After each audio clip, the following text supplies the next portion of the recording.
Wonderful. Thank you. First of all, thank you for the kind introduction to Dr. Bhatia. And also, I want to thank Dr. Binaytara and the Binaytara Foundation for giving me this opportunity once again, especially to speak to this truly international audience. It's a privilege for me, and thank you again. So, as we all know, that treatment for CLL has changed significantly over the past decade, and that is mainly because of the introduction of some very unique novel agents and based on very well conducted studies. So I'm going to summarize this over the next 30 minutes, and I thought the best way is to talk about a patient.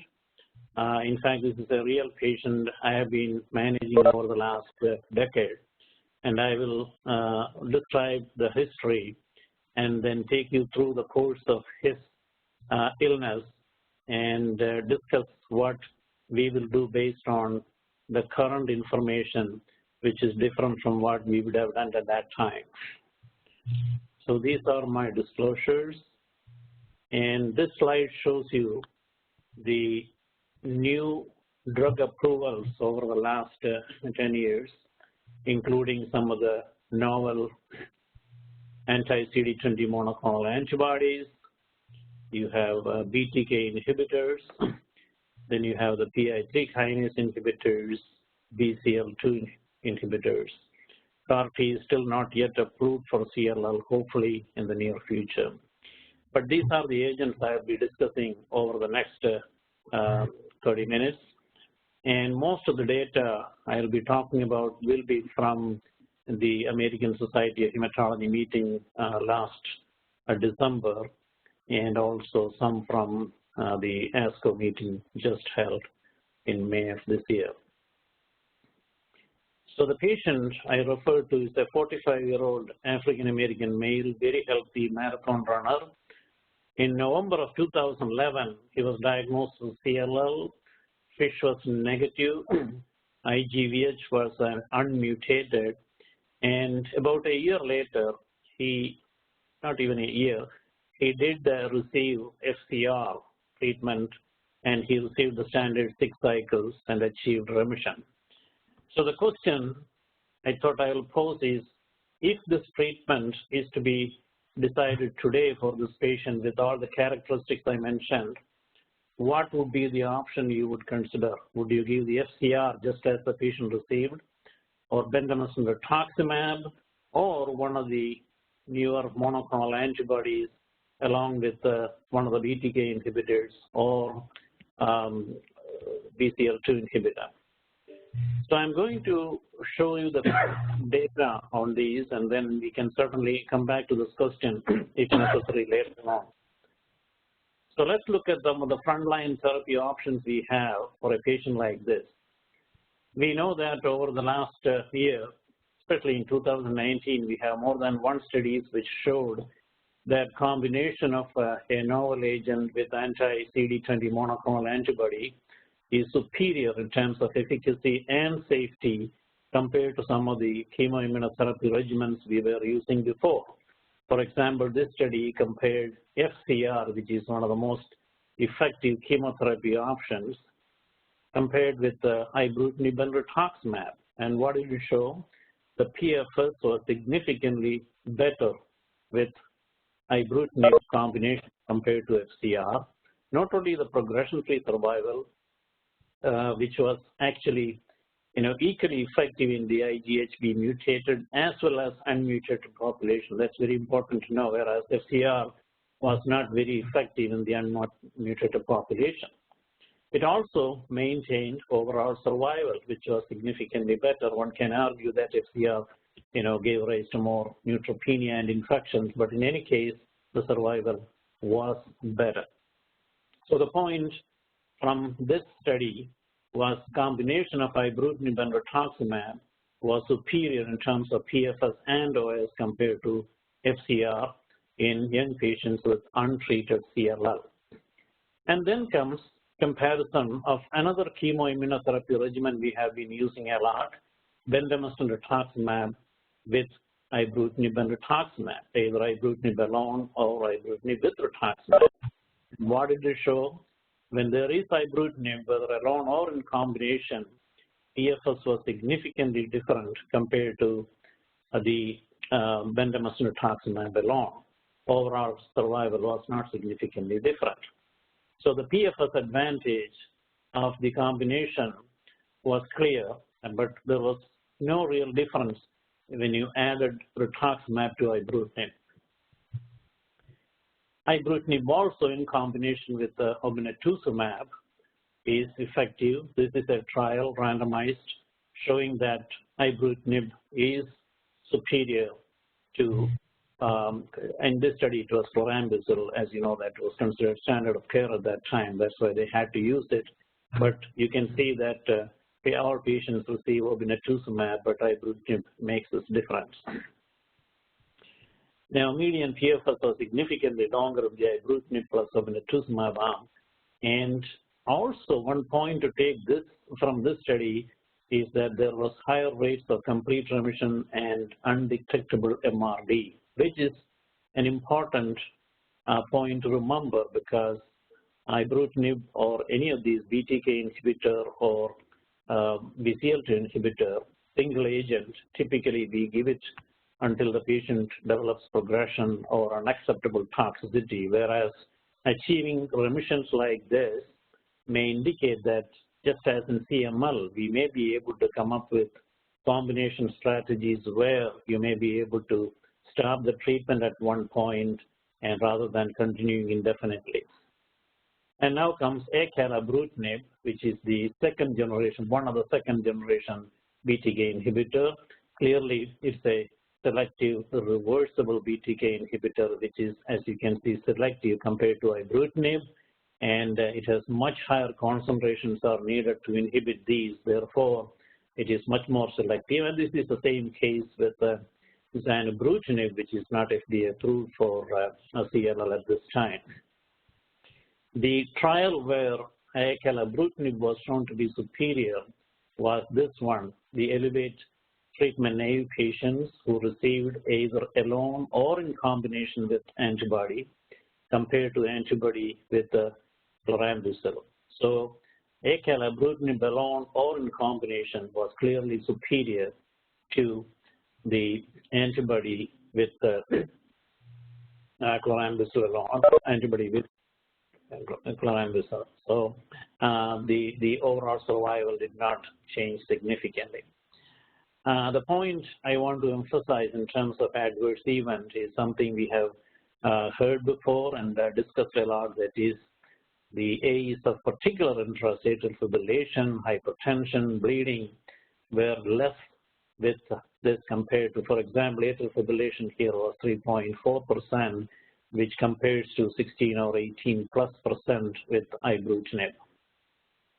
So that was the message from the ELEVATE trial, that is PFS improvement was seen across all the different categories, and infusion reactions appears to be less frequent with acala plus Gazyva compared to chlorambucil plus Gazyva.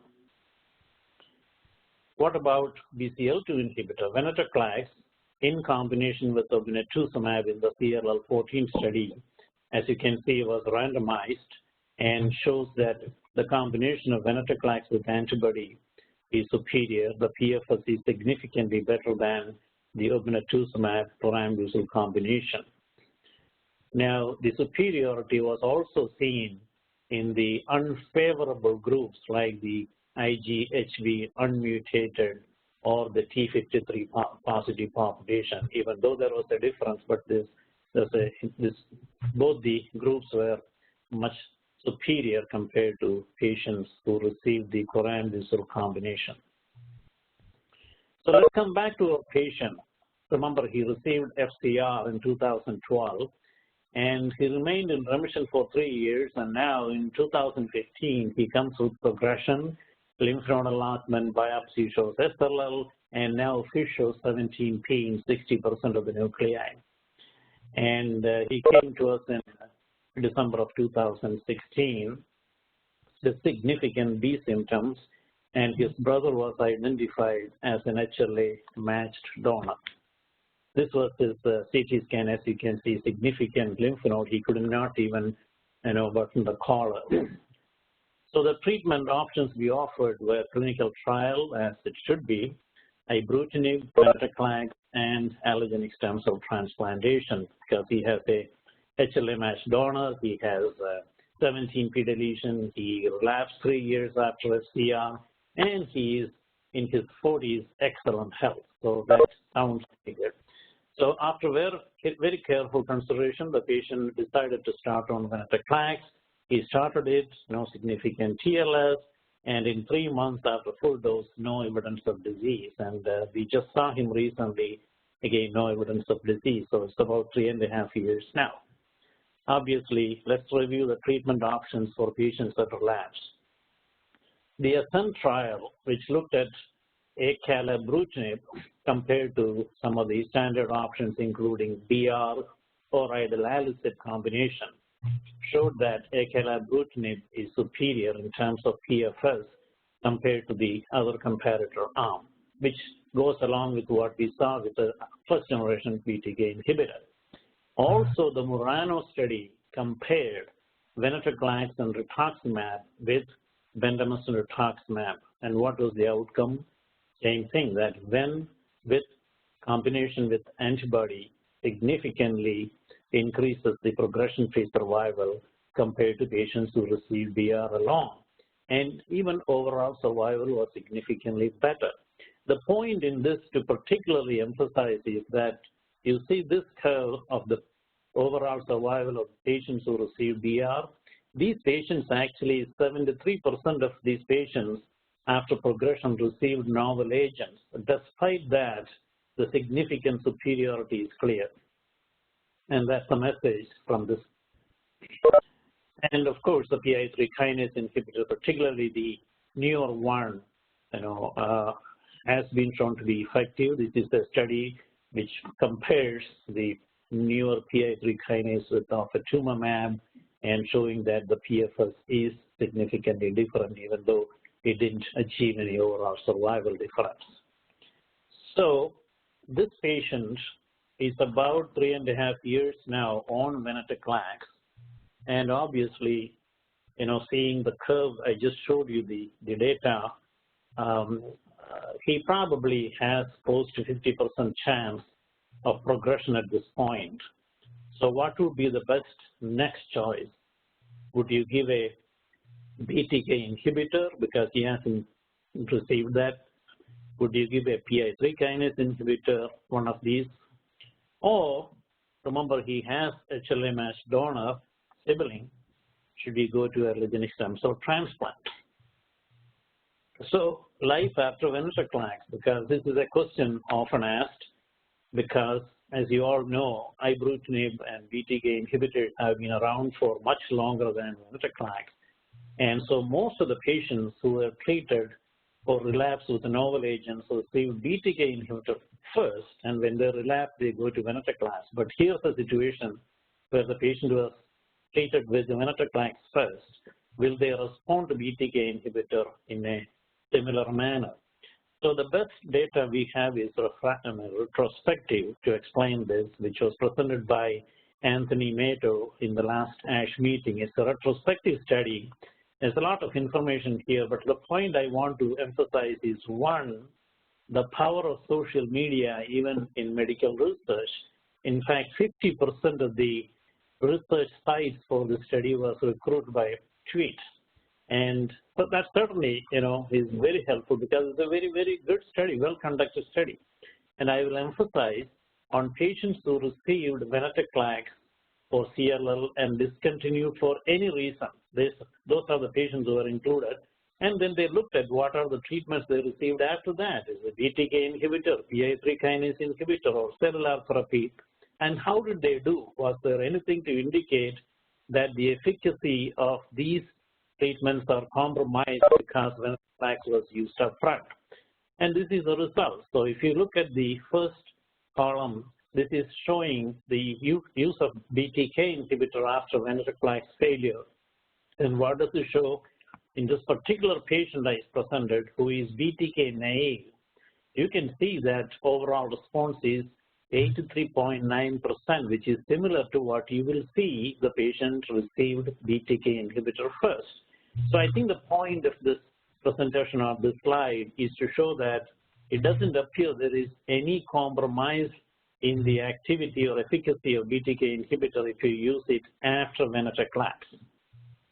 And not only that, the median PFS remains same, and it's also, as expected, patients who are intolerant to BTK inhibitor before compared to patients who were resistant did better, which is what we would expect, but this is what we see after Venetoclax as well. Okay, so the point is ibrutinib appears to be effective in patients after Venetoclax, especially those who previously were BTK naive and had to come off, they had to come off because of intolerance.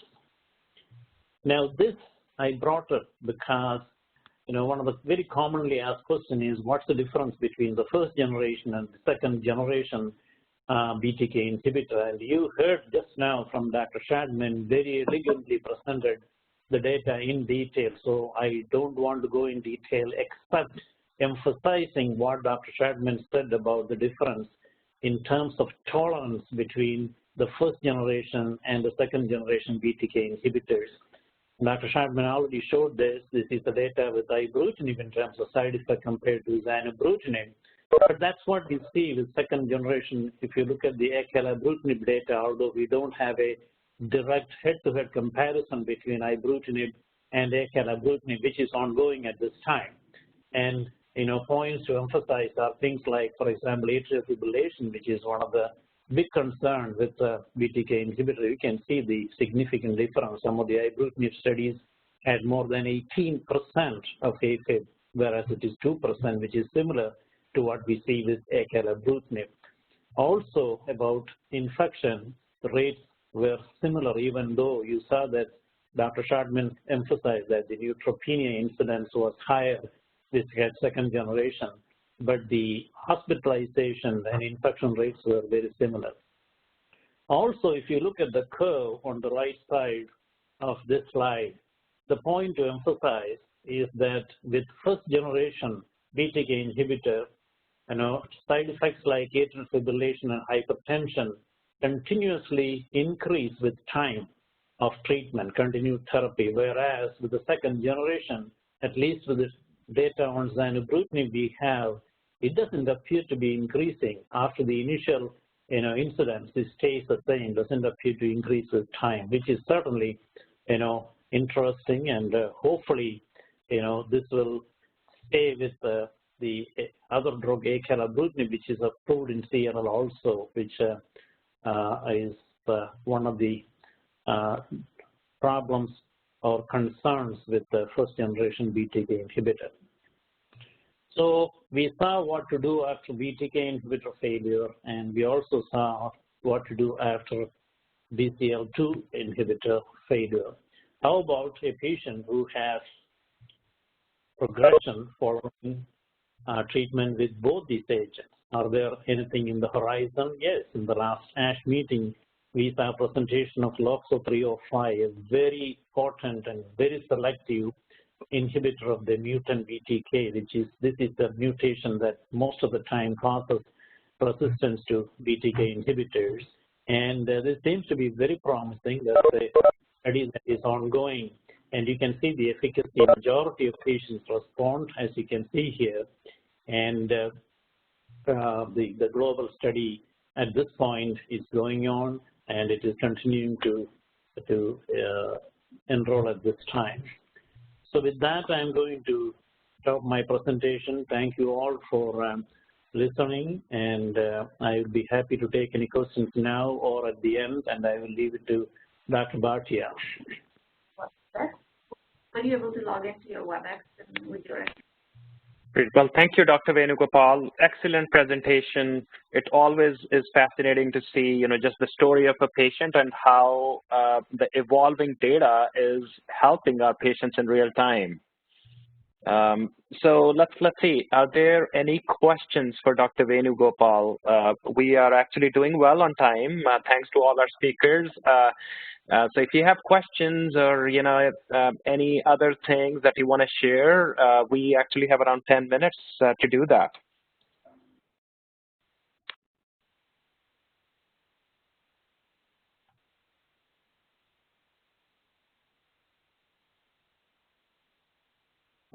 So you have an option to type a question in the chat box, and we'll take the question. Dr. Bhatia is going to, kind of direct that question to individual faculties.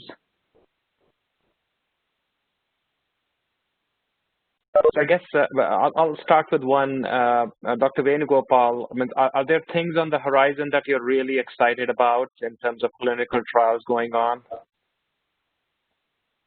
Yes, many of them. There's a variety of trials that are addressing some of the issues I talked about. One, of course, is the direct head-to-head comparison with ibrutinib.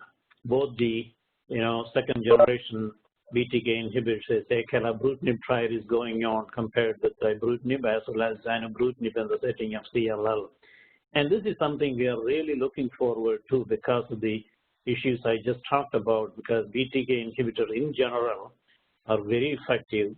Ibrutinib, we have long-term data now showing the efficacy is very well retained. But the concern is with the patients we have all experienced in terms of bleeding when they are on anticoagulants or atrial fibrillation incidents and infections. Some of the infection data we haven't looked at in detail, but certainly those are some of the concerns. And the second generation BTK inhibitors seem to be much better, at least in the phase 2 and the phase 3 studies we have. But the head-to-head data is what we are looking for. So that's number one.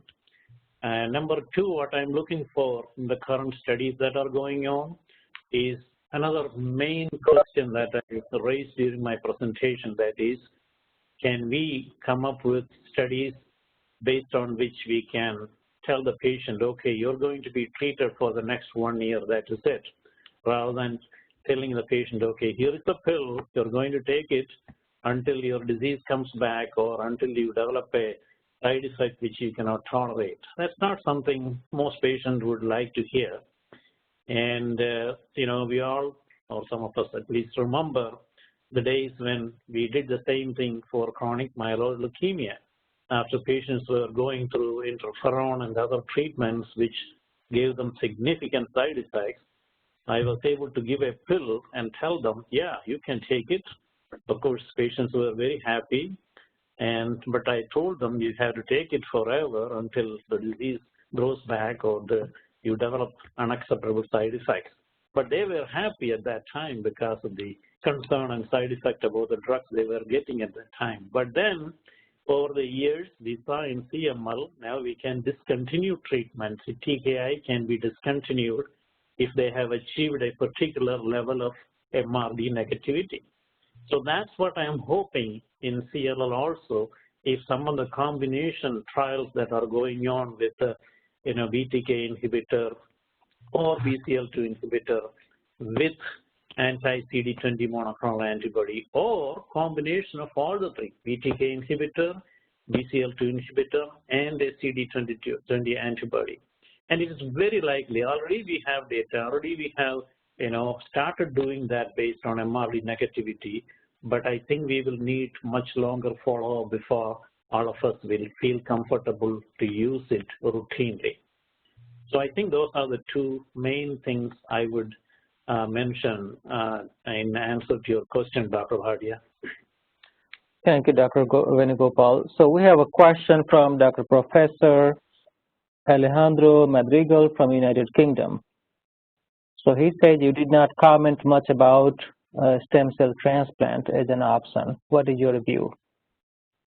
Yeah, if you remember each of my questions, I did include allogeneic stem cell transplant as an option because in 2015, when we initially offered this to the patient, when he came 3 years after FCR.